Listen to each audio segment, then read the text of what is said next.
I'm sure you've heard the news that the SEC is trying to extort $2 billion from Ripple.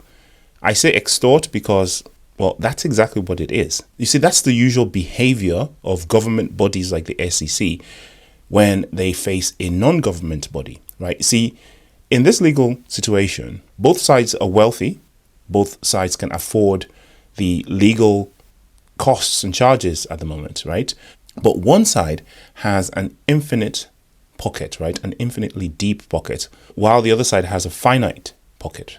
One side also can avoid some charges, some bills, some repercussions, and also cannot be legally compelled to cease to exist, while the other can. So in this scenario, and there is precedent for it, the SEC can actually lose but win at the same time. And they can win by bankrupting the other side, which is what the SEC is trying to do.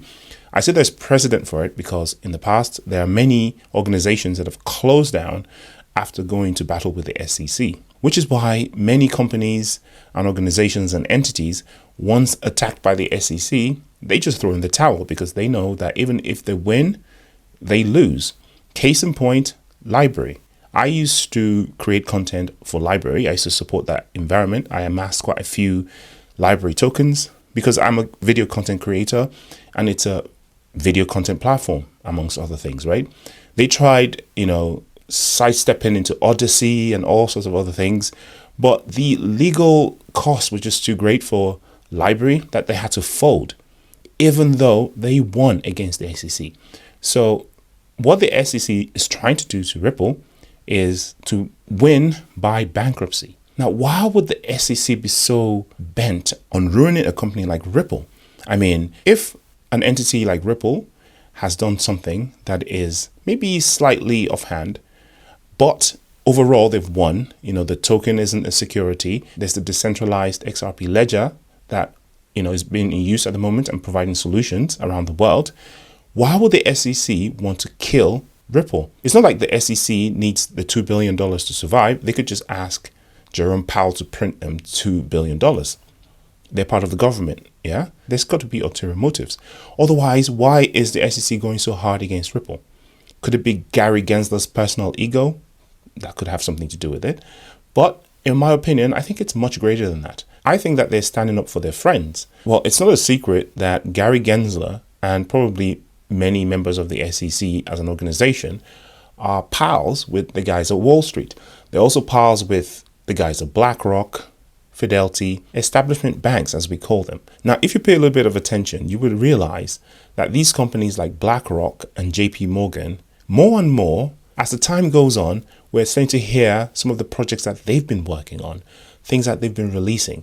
First of all, it was the conglomerate that was called R3, which was, a group of some of the biggest banks in the world coming together to build a project. Originally, they were working with Ripple and XRP, but then there was some sort of issue and then they went their separate ways. While the technology is still leveraging XRP Ledger, it's its own thing, right? Now, what if there are some grudges that have been held since then and they're just working through the system? We know that these government agencies do hold grudges, right? We're also hearing more and more about these sort of XRP-like projects that these organizations keep talking about, right? An example is the Build project that BlackRock has just announced. They've been working on it since 2023, but now they're, putting it out there. And a lot of it is what XRP Ledger can do very easily, tokenization of assets. What if they're trying to remove the competition? And this is something that they can do, as they've demonstrated with Library. The only difference is Ripple has orders of magnitude more money and way better lawyers than Library did, right? And they can afford to drag it out in court and win a whole bunch of stuff, right? Now, getting back to the 2 billion, let's assume that the SEC actually wins and Ripple has to settle. They're not going to settle 2 billion, right? The 2 billion is to calibrate the mind of the judge so that when they negotiate, it comes down to something different. Historically, these figures come down to about 10%. So if they wanted 2 billion, they usually get something like 200 million. Now at 200 million, that's affordable by Ripple, right? Ripple can come up with 200 million like this. They probably already have it in cash. If they don't have it in cash, they probably can sell, some of the XRP in escrow and they'll pay it easily, right? I mean, they're dumping that much anyway regularly. So who knows? Maybe they've already dumped some and kept them around in case this sort of thing happened. So I think Ripple can actually afford to pay something like 200 million, 300 million and be done with it, right?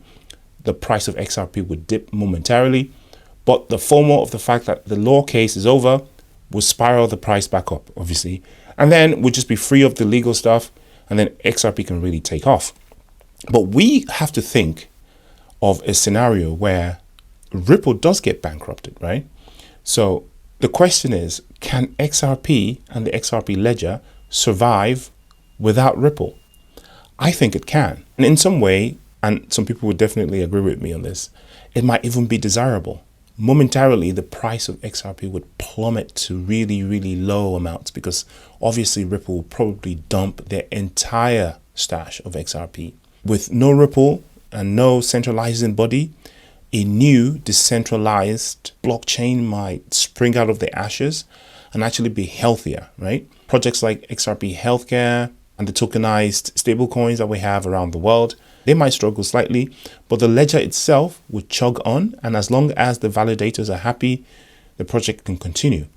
Will this happen? I don't think so. I think that they're going to work something out, right? And I think Ripple's going to come out of this legal stuff and everything is going to march forward. It's just, I can't see a world where they actually do bankrupt Ripple. I think Ripple will be fine.